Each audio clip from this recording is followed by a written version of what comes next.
This video is for people in active addiction, and it is for family members who love somebody who is in active addiction. For those who are in active use, you are deserving of love. No matter what, nobody is perfect. And more than anything, what I want to say to you is all paths to recovery will be different. If you have been trying abstinence and it fails repeatedly, consider medicated assisted treatment. You know, therapy is a wonderful thing if you can afford. Unfortunately, in this country, healthcare is, broken. I have a trauma therapist, and there are things that people will say, well, not everybody has trauma. There are things that I never considered traumatic that my therapist has said, that's trauma. I just want you to know my daughter, she was an IV drug user. She lived on the streets, and she has been sober now with the help of medicated assisted treatment for over a year. And because of me as a parent owning my shit and the healing that took place on both sides, my whole family is whole. Her siblings wanted nothing to do with her. And I just sit back and bask in the laughter and the closeness that they all have. And it is so beautiful. And I want that for you. Now, families. When I say do what you can live with, and I say I brought my daughter home this last go around after many, many relapses and 9 times in treatment, that does not mean that that is going to work for your situation currently. What we did now would never have worked in the beginning. Never tolerate abuse. It goes both ways.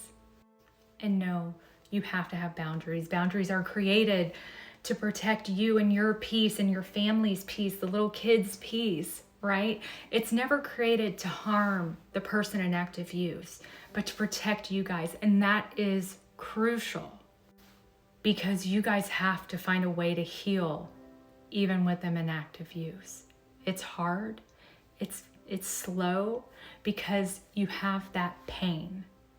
And your boundaries may have to be very strict, but I encourage you to never stop saying I love you or showing love in little ways.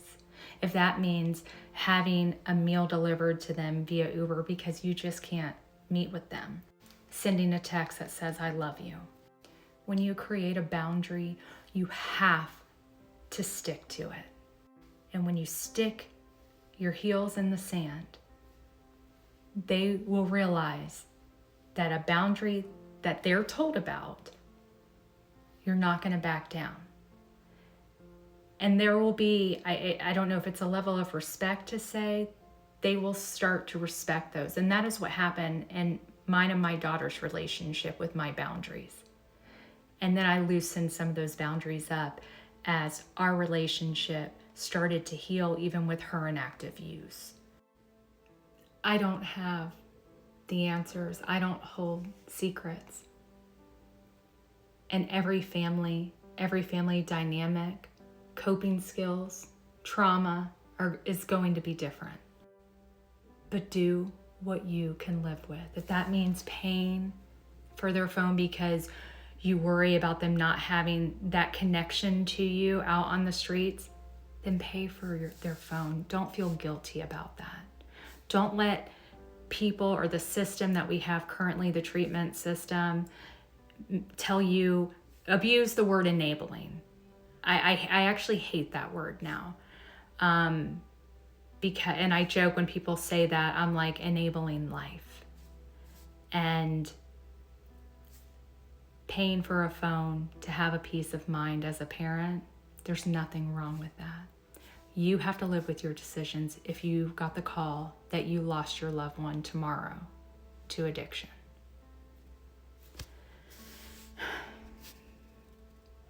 But I love you guys. And there's nothing easy about loving someone in addiction. But there's nothing better than being where I am today with my daughter. Take care.